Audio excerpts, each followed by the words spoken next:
sobre el ciclo del proyecto. Esta es una charla que da la Fundación de Espacio para todos sus clientes, para todos los amigos y amigazos de Espacio. El contenido de esta charla: primero vamos a ver qué es un proyecto. Segundo, vamos a explicar el ciclo de vida de un proyecto y finalmente las etapas que conforman un proyecto. Para iniciar vamos a definir un proyecto según el Project Management Institute, fundado en 1969, que es una asociación de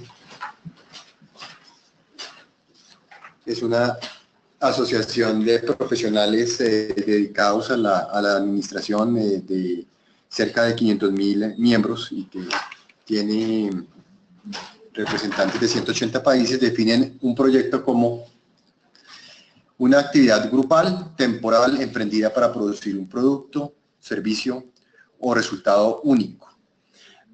Aquí destacar la palabra temporal, porque quiere decir que el proyecto tiene un comienzo y un bien claramente definido, y por lo tanto requiere de una definición de alcances y recursos específicos para desarrollar ese proyecto.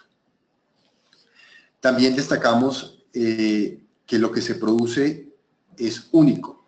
Eso quiere decir que es una operación no rutinaria dentro de una empresa o compañía, sino que es un conjunto específico de operaciones diseñadas para lograr una meta en particular. Se sale del día a día de lo que está realizando o ejecutando la compañía. ¿Cuáles son los objetivos de realizar un proyecto? Son los resultados que se quieren obtener o que se esperan alcanzar con la ejecución de las actividades que integran el proyecto.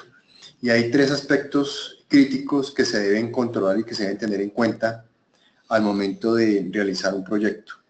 Son la función, el costo y el tiempo que se emplea en el proyecto. Por función entendemos para qué queremos el proyecto, qué queremos cumplir con un proyecto. Entonces debemos tener claro cumplir la función del proyecto. El proyecto debe ser completado dentro del tiempo que se tiene estimado y con el presupuesto que se tiene estimado.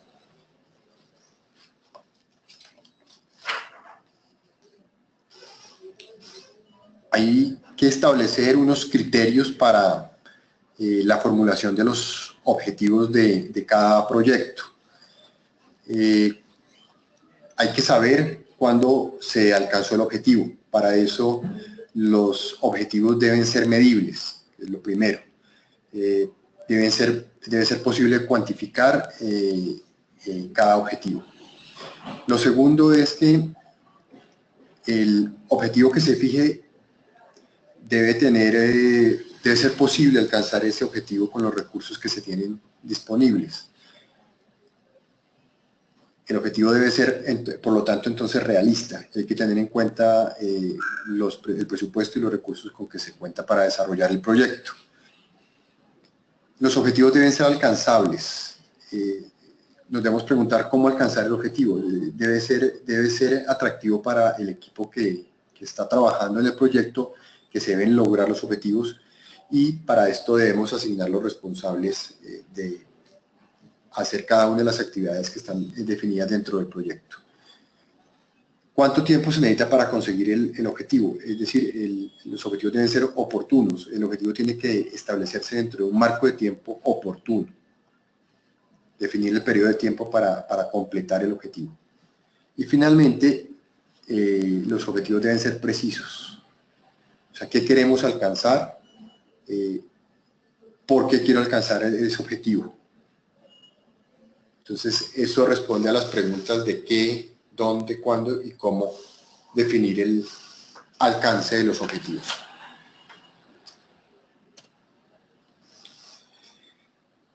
El ciclo de vida de un proyecto es el conjunto de fases en las que se organiza un proyecto desde su inicio hasta su final. Y una fase se define como el conjunto de actividades del proyecto que están relacionadas entre sí y que en general finalizan con la entrega de un producto parcial o completo. Hay proyectos sencillos que solo requieren de una fase y hay otros proyectos que son de gran complejidad y que requieren de un número importante de fases y subfases. En ocasiones se hace referencia a una estructura genérica del ciclo de proyecto, que se compone de la fase inicial, de la fase intermedia y de la fase final. La fase inicial es el nacimiento del proyecto, es el momento en el cual se selecciona el gestor o los gestores del proyecto, se reúne el equipo de trabajo, se reúnen los recursos iniciales y se organiza el programa de trabajo. La fase intermedia, que es el momento en el cual se pone ya en marcha y en ejecución el proyecto, se hace el progreso del proyecto y se llega hasta el final. Y finalmente la fase final, que es cuando termina y se cierra el proyecto. Se finalizan las tareas. La mayoría de los proyectos pasan por etapas similares desde que se originan hasta que finalizan. Y hay un patrón común que se repite a lo largo de todos los proyectos. Y es un patrón de progreso lento, rápido y lento. En la gráfica que vemos, en el eje horizontal tenemos el tiempo y en el eje vertical el porcentaje de avance del proyecto. En la etapa inicial de los proyectos hay un inicio lento, después durante la ejecución hay un progreso rápido y finalmente hay una finalización lenta. Esto es característico de todos los proyectos y se puede asimilar, por ejemplo, a la construcción de un edificio. Durante la etapa de los cimientos uno ve que se está trabajando en los cimientos, pero no ve el avance en el edificio. Cuando se empieza a trabajar en la estructura es cuando uno ve que el edificio empieza a levantar piso por piso y finalmente en la etapa ya de acabados, cuando ya se están poniendo los pisos, se están poniendo las ventanas, se están pintando las paredes, etcétera, es un progreso muy lento. Entonces es un buen ejemplo de cómo asimilar el avance de un proyecto. Ahora veamos las etapas de un proyecto. Primero un proyecto siempre busca solucionar un problema o una serie de necesidades. Entonces, lo primero es unas ideas para tratar de solucionar ese problema o esas necesidades que se nos presentan. Lo segundo es bueno, dentro de esa generación de ideas sale la idea que posiblemente va a ser la solución o es la que se dice que va a solucionar el problema. Después de esa idea viene la planeación del proyecto como tal, viene la ejecución del proyecto que requiere de un control y finalmente la evaluación de los resultados del proyecto. Veamos a la primera etapa del proyecto, que es la identificación de ideas. Entonces, tenemos el problema que requiere de ser superado o que requiere ser solucionado y es necesario tener claro e identificar cuál es el problema para poder pasar a la etapa de generar ideas para solucionar ese problema. La idea es generar una serie de alternativas de solución al problema, para luego seleccionar de todas esas ideas la que mejor resuelve el problema. Hay dos maneras de generar y seleccionar ideas. La primera es hacerlo en equipo. En un grupo de trabajo, desde el inicio, se empiezan en un grupo de trabajo a generar ideas de cómo solucionar el problema y dentro de ese mismo grupo se llega a cuál es la mejor de esas ideas.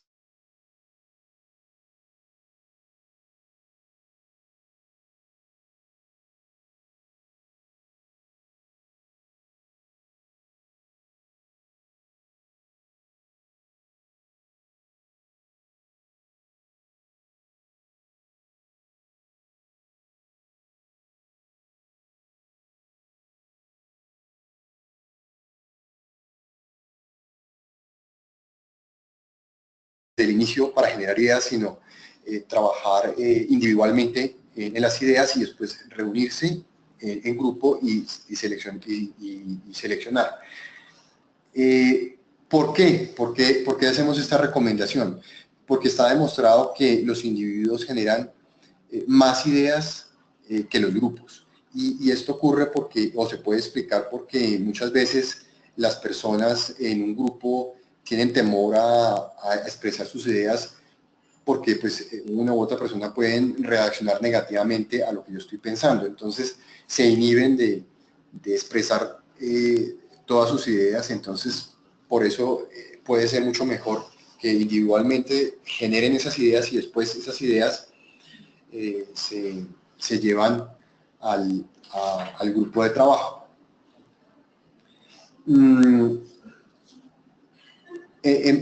Digamos que en promedio, cuando se trabaja ya en la selección de ideas, es mejor hacerlo en grupo que hacerlo individualmente. ¿Por qué? Porque cuando uno escucha la idea de otra persona, puede construir sobre esa idea de la otra persona y más bien a partir de lo que la otra persona propone, tratar de empezar a mejorar lo que la otra persona propuso. Entonces, la calidad de las ideas que solucionan el problema se puede mejorar de esa manera. Y entonces, en promedio, la calidad de todas las ideas se puede mejorar en un grupo que individualmente. Y finalmente se hace la selección de la mejor idea de todas las que se han propuesto en el grupo de trabajo. Y ahí también esas selecciones también es mejor hacerla en grupo que individualmente porque seguramente el grupo es mucho más crítico de las ideas y puede surgir la idea que mejor solucione.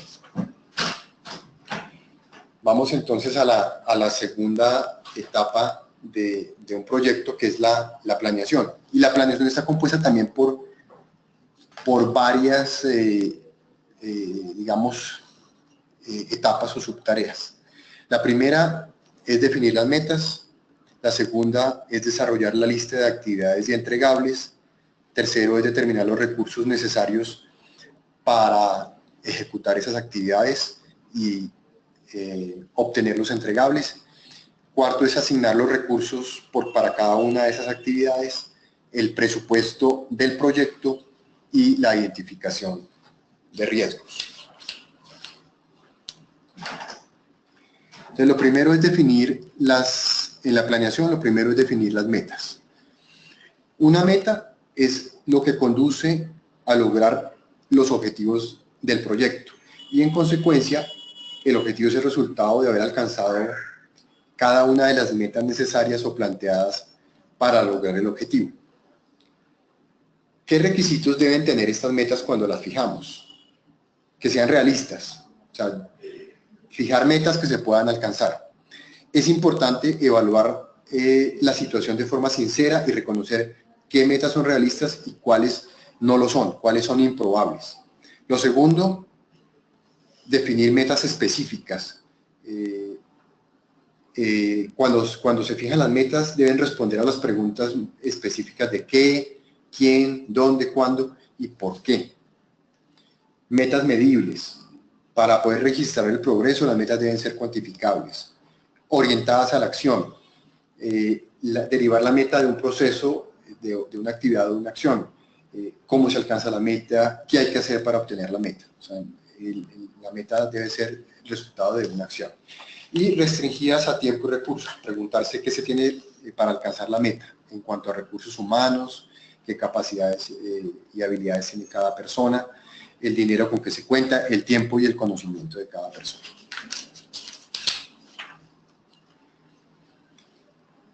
El segundo paso del proceso de planeación es desarrollar la lista de actividades y entregables.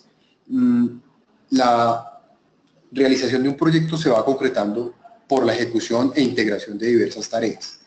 En general, suele ser conveniente dividir el proyecto en partes claramente identificables. Cada una de estas partes puede descomponerse en actividades a realizar interdependientemente entre sí. Las actividades deben tener las siguientes características. Ser medibles en términos de tiempo, recursos, esfuerzos y costos. Tener un producto final como resultado. Tener un comienzo y un fin claro. Y ser responsabilidad de una persona o un grupo de personas. La información que se requiere de cada actividad para esto es describir las tareas claramente, o sea,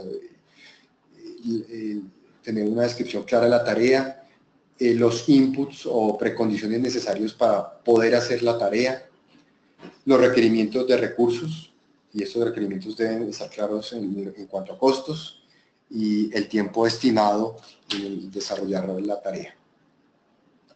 El tercer paso en la planeación es la determinación de los recursos que se requieren. Todo proyecto requiere para su realización de recursos humanos, que son las habilidades, experiencias, conocimientos y competencias del personal.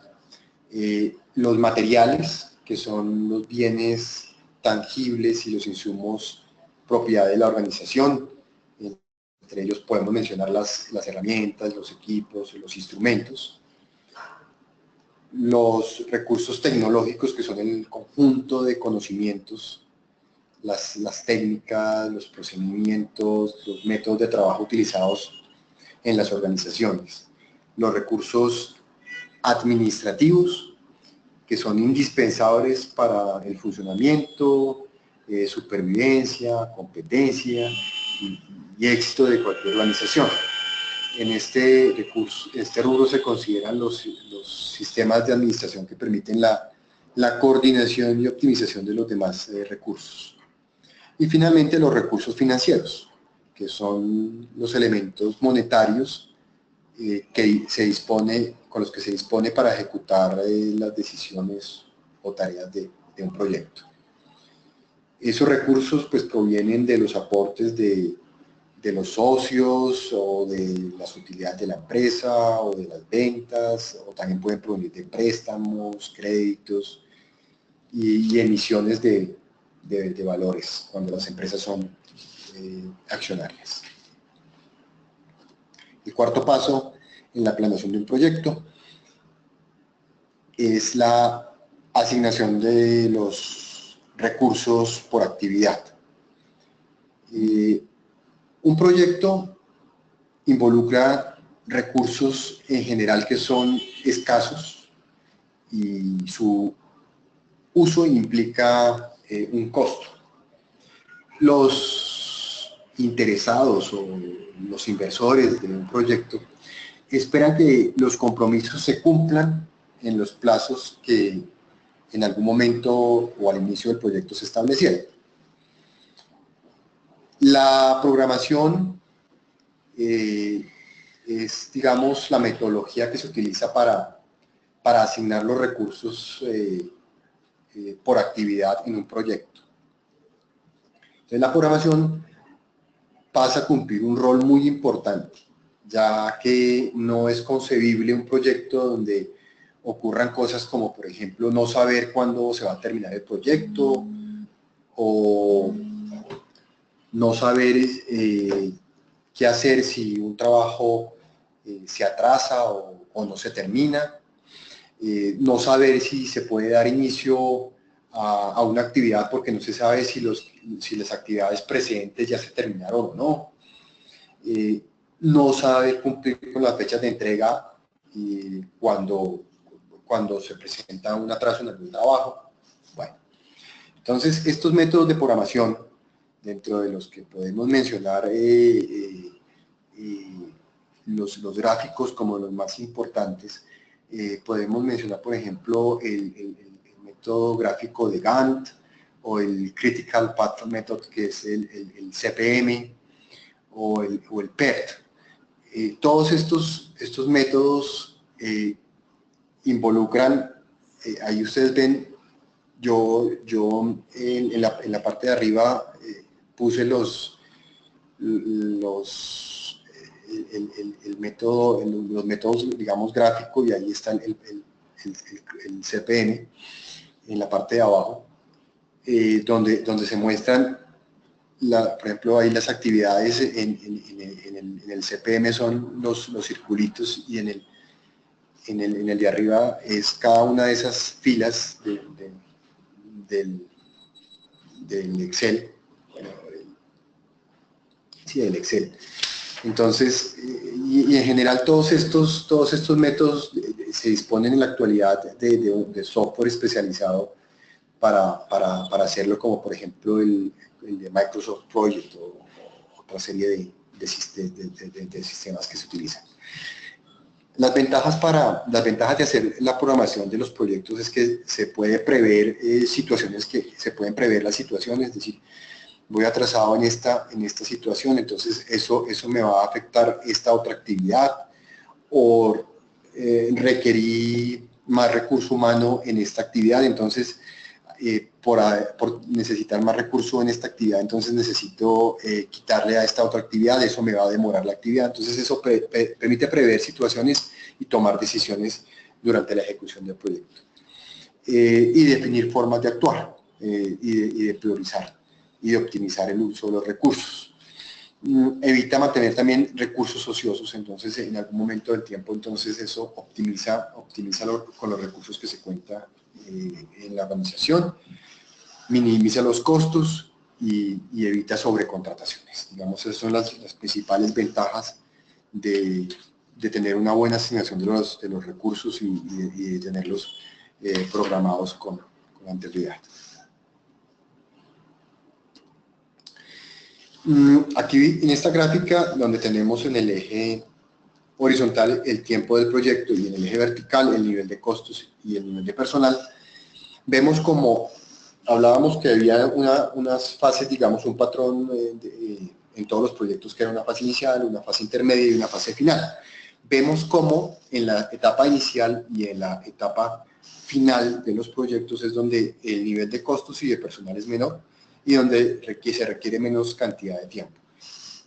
En la etapa intermedia, que es la etapa de desarrollo y de ejecución del proyecto, es donde se requiere la mayor cantidad de costos y de personal, y es donde se emplea la mayor cantidad de tiempo. Este gráfico claramente muestra cómo por lo que se debe tener en cuenta para asignar recursos en cuanto a costos y personal, y teniendo en cuenta el tiempo de ejecución del proyecto. Vamos al quinto paso en la planeación de un proyecto, que es el presupuesto. El presupuesto es ante todo una herramienta que permite saber con qué recursos económicos se cuenta para hacer el proyecto, para luego mirar el funcionamiento real del proyecto, cómo se ejecuta realmente el proyecto, y saber si se cumplieron con las metas y objetivos propuestos al inicio del proyecto. Si ustedes ven, aquí en la gráfica tenemos los objetivos del proyecto, que era, digamos, el por qué hacemos el proyecto. Fijamos unas metas. Dentro de esas metas decíamos que hay una cantidad de actividades o de tareas. Para cada una de esas actividades definimos los requerimientos en cuanto a recursos humanos, recursos económicos, recursos de equipos, etcétera, y a cada requerimiento se le asigna un presupuesto. Un presupuesto no solamente en cuanto a costos, sino también a ingresos. O sea, tenemos que tener claro de dónde vamos a obtener los recursos para cubrir esos costos de cada uno de esos requerimientos.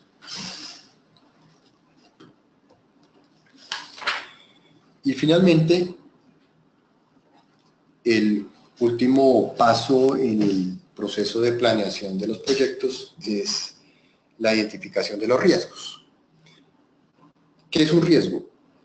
Y ahí está, es una situación conocida, ojo, es conocida, que puede ocurrir o no. O sea, el riesgo, uno sabe que es una situación que puede ocurrir, pero no necesariamente ocurre, y que afecta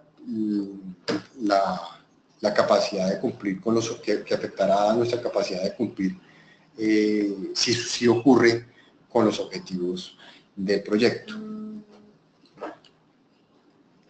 La identificación de riesgos, dijimos, se desarrolla durante la fase de planificación.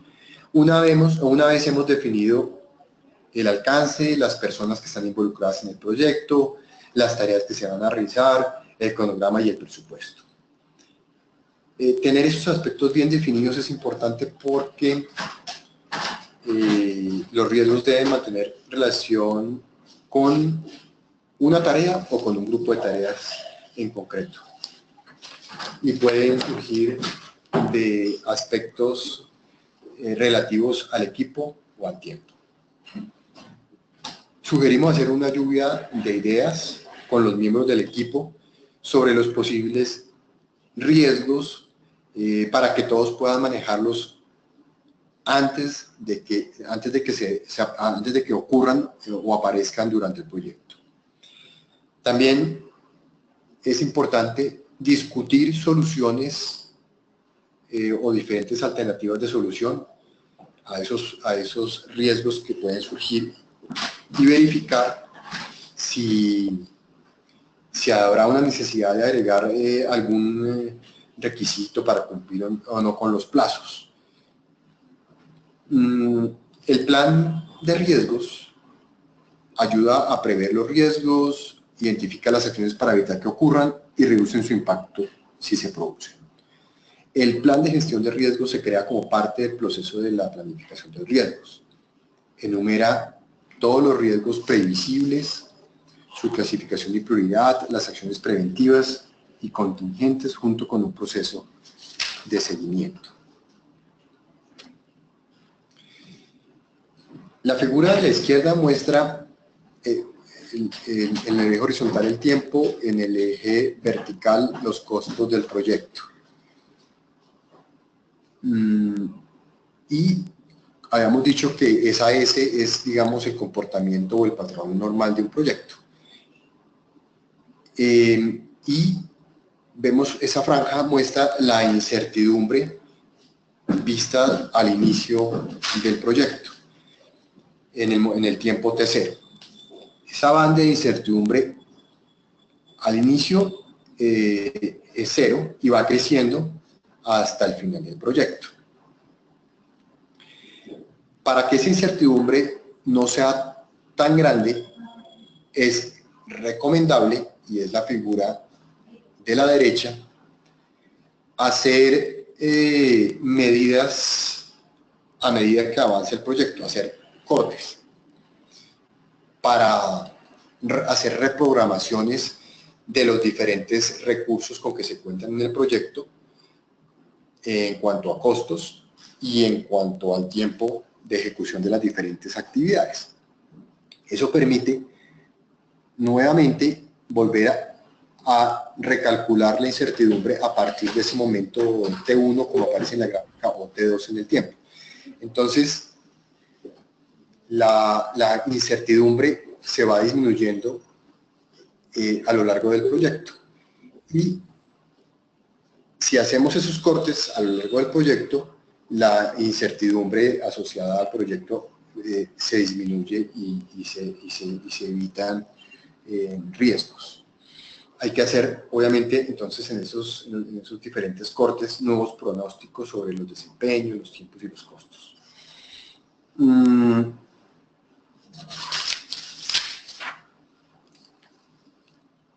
La tercera etapa de un proyecto es la ejecución o desarrollo del proyecto.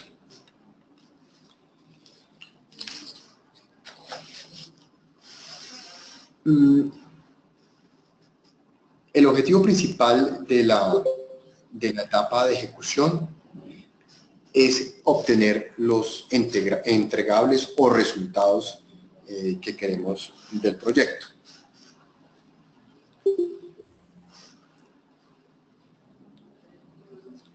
Para esto es importante hacer seguimiento de tareas e hitos que se han planificado, hacer control de calidad de los... Es decir, implica controlar que el equipo del proyecto esté ejecutando las tareas y entregables definidos. Segundo, que el resultado cumple con los requisitos acordados, eso se refiere al control de calidad. Tercero, que dentro del alcance hay un aspecto especialmente importante y motivo habitual del fracaso, que es gestionar los cambios por los problemas que se presenten durante la ejecución del proyecto. Porque todos los proyectos sufren cambios, lo cual no es un problema en sí, sino si no se gestionan correctamente. Por eso el director del proyecto o el gerente del proyecto debe asegurarse de identificar a tiempo los cambios y hacer que esos cambios sigan un proceso digamos, de aprobación y de gestión de esos cambios. ¿Cuáles son esas posibles incidencias o cambios que se puedan presentar en los proyectos? En cuanto a rendimiento, surgen problemas técnicos inesperados, se producen problemas de calidad o confiabilidad. En algunos casos, los clientes o los mismos inversionistas requieren cambios en las especificaciones del proyecto. En otros casos se presentan condiciones, complicaciones y conflictos entre los miembros del equipo. Y muchas veces esos conflictos surgen por la manera en que cada uno quiera resolver los problemas desde su punto de vista técnico. Cambios que se dan en el mercado al aumentar o disminuir el valor del proyecto. También hay otros tipos de incidencias que afectan los costos en sí del proyecto. Por ejemplo, dificultades técnicas que hacen que se requieran más recursos para solucionar esos inconvenientes. En otros el alcance del trabajo se aumenta y eso implica más costos. Habían unas estimaciones iniciales de costos y después resultan que son demasiado bajas y se requiere aumentar los costos. En otras el presupuesto que se había hecho en el inicio era inadecuado. Otras en el cual el control correctivo no se ejerció a tiempo y eso aumenta los costos. Y si hay cambios en los precios de los insumos. También hay incidencias en los tiempos, dificultades técnicas que hacen que se tarde el proyecto y aumentan los costos, estimaciones de tiempo iniciales que fueron optimistas y después las actividades o tareas duraron mucho más. La secuencia de las tareas fue incorrecta cuando se planeó, y entonces una tarea no se puede iniciar hasta que no termine la anterior, y entonces eso hace que se aumenten los tiempos.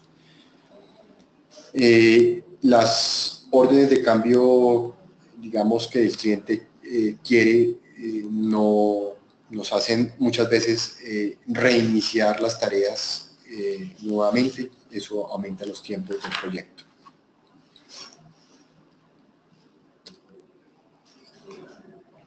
Entonces, esa ejecución, como vimos, pueden presentarse muchos problemas y entonces es necesario tener y ejercer un control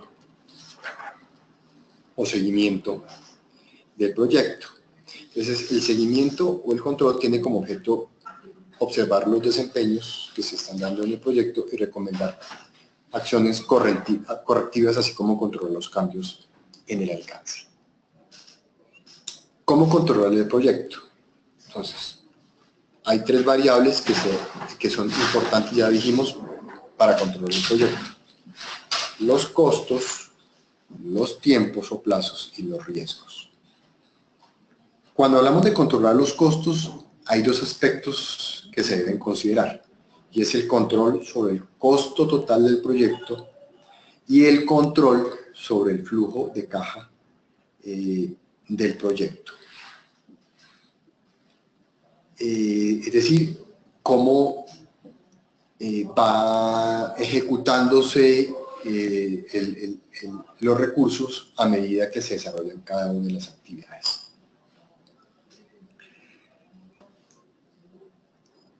La complejidad de esto es detectar estas desviaciones en los costos en fases tempranas, de tal forma que se tenga tiempo para aplicar los correctivos.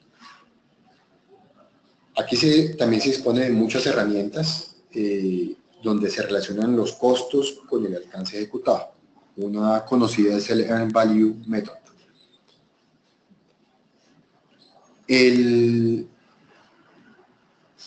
Lo segundo que se tiene que controlar, y es importante, pues son los tiempos. Controlar que el proyecto se ejecute dentro del plazo acortado. Para esto el director del proyecto deberá controlar cada tarea de forma individual y nuevamente realizar las acciones necesarias para que se ejecute dentro del plazo definido para ello. Un aspecto importante a considerar es que el control del plazo se hace con el cronograma aprobado, sin considerar el margen por riesgos. El motivo es que el margen por riesgos es una provisión de tiempo para proteger determinadas tareas contra hechos concretos que pueden afectarlas. Por tanto, si estos ocurren, pues ampliar el plazo de la tarea de acuerdo al margen considerado. Si no se hace así, lo más normal es acabar usando un margen para cosas que no son riesgos. Y finalmente los riesgos. Controlar la ejecución de las acciones definidas en el registro de riesgos para mitigarlos o evitarlos. Seguir la evolución de los riesgos, ya que durante el proyecto pueden aparecer o desaparecer riesgos o pueden modificarse su impacto. Definidas las acciones a realizar en el caso de que un determinado riesgo ocurra. De esta forma evitaremos actuar de forma improvisada y bajo presión, lo que al final siempre resulta peor. Ejercer influencia sobre los riesgos identificados, intentando evitar o disminuir los negativos y potenciar los positivos. Y la última etapa del proyecto es la evaluación del proyecto.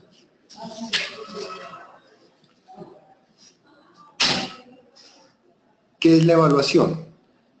La evaluación es un procedimiento metodológico ordenado y sistemático para realizar análisis valorativos del proyecto. ¿Para qué se hace la evaluación? Entonces, el propósito es conocer si se lograron los resultados y cuál fue el impacto que se generó con ese resultado. ¿Cuáles son los principales criterios para evaluar un proyecto? La pertinencia.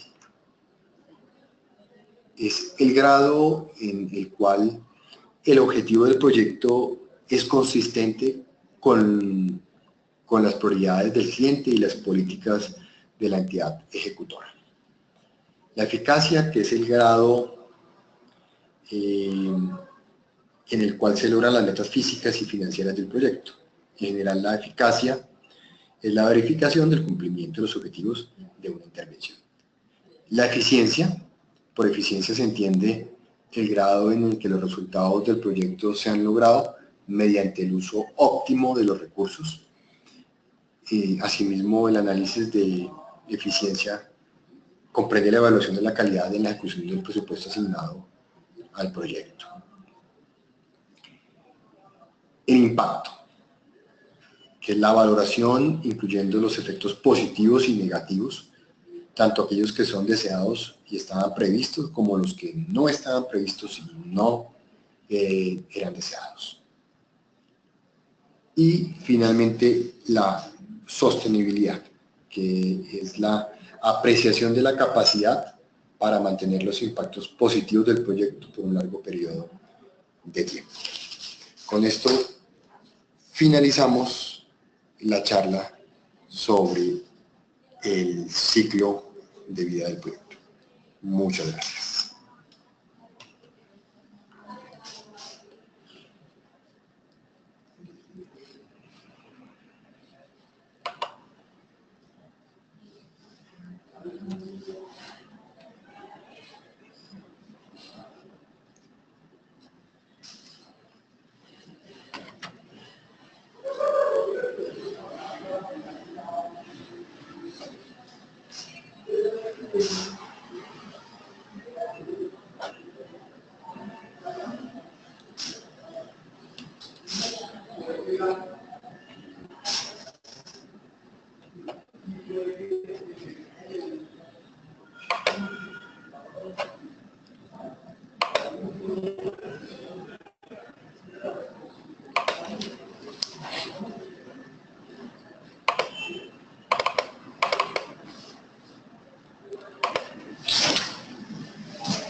¿Cómo pago esto?